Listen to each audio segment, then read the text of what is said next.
Welcome to the deep dive. So, you were curious about the Boston Marathon 2025, specifically Marathon Monday, April 20th. You wanted to know about tracking, results, the winners, start times, and how to watch it all play out. So, that's our mission today, really unpacking the key moments and stories from this, well, iconic race. Absolutely. And, the Boston Marathon, it's just so much more than a race. It's this massive tradition in Boston, Right. right? And huge, globally, one of the 6 world marathon majors. It's this mix of intense competition, community spirit, and just so much history packed in there. Yeah, and leading up to it, the buzz was definitely building. Lots of talk about potential performances. We heard names like John Career, Sharon Lokedi, and the past champion Helen Obiri being thrown around. The elite fields looked incredibly stacked. You just had a feeling it was going to be exciting. Right. And what's interesting is how the background of these runners, their pedigree, shapes how we look at the race. These athletes have shown what they can do on the big stages, and their past races kind of give hints about their strategy for a tough course like Boston. So for this deep dive, we'll get into who actually won, those really key moments in the races, what it's like being there on Marathon Monday, or, watching from home, plus how the tracking worked, getting results, all that stuff. We've looked at news reports, the official results, running publications like the Boston Globe, WCVB, trying to piece it all together for you. Okay, let's maybe start with the logistics. Race day itself. Yeah. The logistics are huge. The scale of Boston means they absolutely need that wave start system. Yeah. For 2025, April 20th, the elites were in those early waves kicking off from Hopkinton. Knowing the start times is crucial, obviously for the runners doing their final prep, but also for spectators trying to catch the action. Yeah. And it helps manage thousands of runners hitting the course, avoids major jams at the start. You can almost picture the energy in Hopkinton before that first gun goes off, can't you? All that training. Months, years. Oh, it's totally unique. You've got this intense focus, but also this raw excitement. Okay, it's finally happening. These athletes are just primed, ready to push themselves on this legendary course. All right, let's dive into the races then. How did things actually unfold? Starting with the men, what were the likely key strategic points? Well, the men's race in Boston, it often starts out pretty tactical, kind of patient in the early miles. Yeah. You usually see a lead pack form, setting a solid pace, but things really start to shift when they hit the Newton Hills. That whole series of climbs ending with Heartbreak Hill around, mile 20. It's famous for breaking up races. It's where keeping your rhythm gets really tough after the downhills before. Heartbreak Hill. Yeah, it's legendary, isn't it? More than just geography, it feels like a mental battle that late in the game. Do you think we saw any decisive moves there?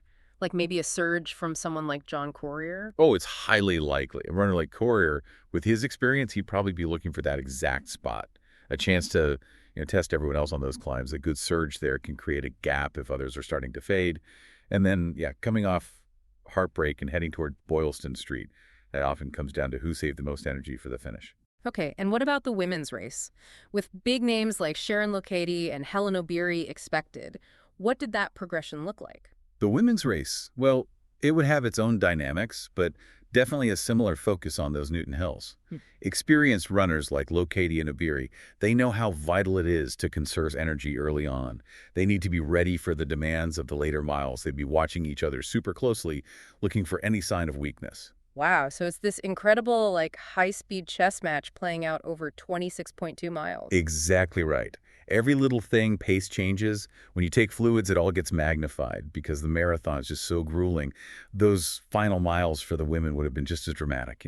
Fatigue really bites, and it becomes a huge mental fight to hold that pace with the finish line finally getting closer. Okay, so for folks not lucky enough to be lining the streets in Boston, how could they follow all this drama? Yeah, fortunately, the coverage is usually pretty extensive. Yeah. Local channels, like WCVB, they typically broadcast the elite races right from the start gun in Hopkinton, all the way through to the finish on Boylston.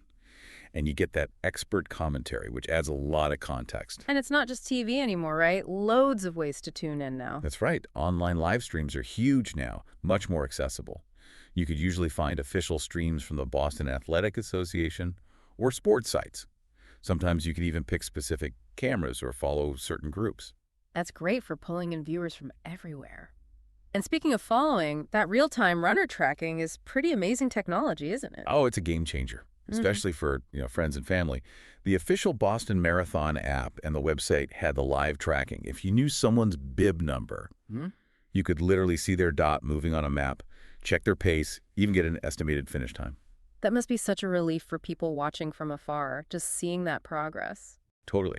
And for tracking the elites, the live leaderboards were constantly updating. You could see who was leading, the gaps between runners, how the race was shaping up in real time. Let's shift perspective a bit. Talk about actually being there. What's that Marathon Monday vibe like in Boston?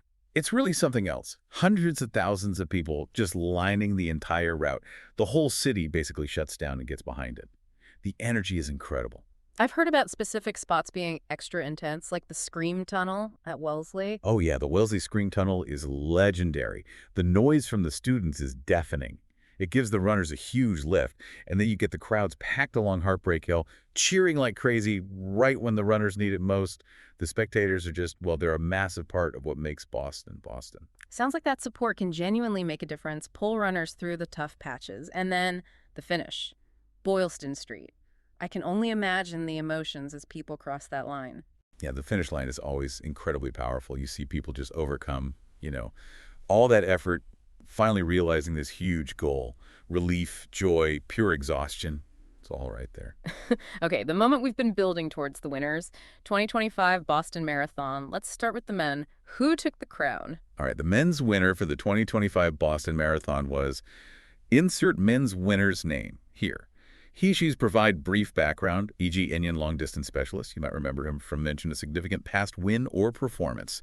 He/she finished with a really impressive time of provide winning time. Wow, provide winning time. That's flying. What were the key moments towards the end? Was it a clear breakaway or down to the wire? And what about John Courier? Well, the final stretch saw describe a key moment. For example, a really decisive move around the 35K mark after some pace changes or maybe a dramatic sprint finish down Boylston. And yeah, if John Courier placed well, mention something like John Courier ran a really gutsy race, ended up finishing his placing in his time. So a huge win for insert men's winner's name here puts their name right up there with the Boston legends. Afterwards, you probably talked about, mentioned potential reflections, Virginia, how tough the Newton Hills were, the race plan, just the feeling of winning Boston. Incredible stuff. Okay, and the women's race, who emerged victorious there? The women's champion for 2025 was, insert women's winner's name here. Provide brief background, e.g. an Ethiopian star on the rise, known for mention a significant past win or performance. She crossed the line at a fantastic time of provide winning time. Another amazing performance. How did the women's race play out near the end? Were Sharon Lokedi or Helen O'Beary pushing the pace? Yeah, the women's race feature described a key moment. For example, a big acceleration right after Heartbreak Hill that broke things up, or maybe a real tactical battle over the last few kilometers. Runners like Sharon Lokedi and Helen O'Beary were definitely factors. Mention their performance if they were contenders. For example, they were right there in the lead pack until late. Maybe O'Beary made a strong late push for second. You could see the emotion for insert women's winner's name here at the finish. Just, everything coming together.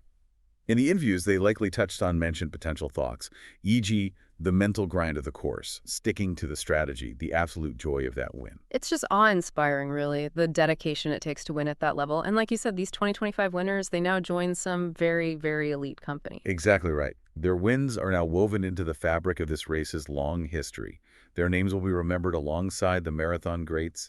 It speaks volumes about their talent, their preparation, and just their sheer grit. So wrapping up this deep dive on the Boston Marathon 2025, we've covered quite a bit, haven't we? From all that pre-race buzz and the nuts and bolts of race day through how the elite races unfolded and finally hearing about the winners.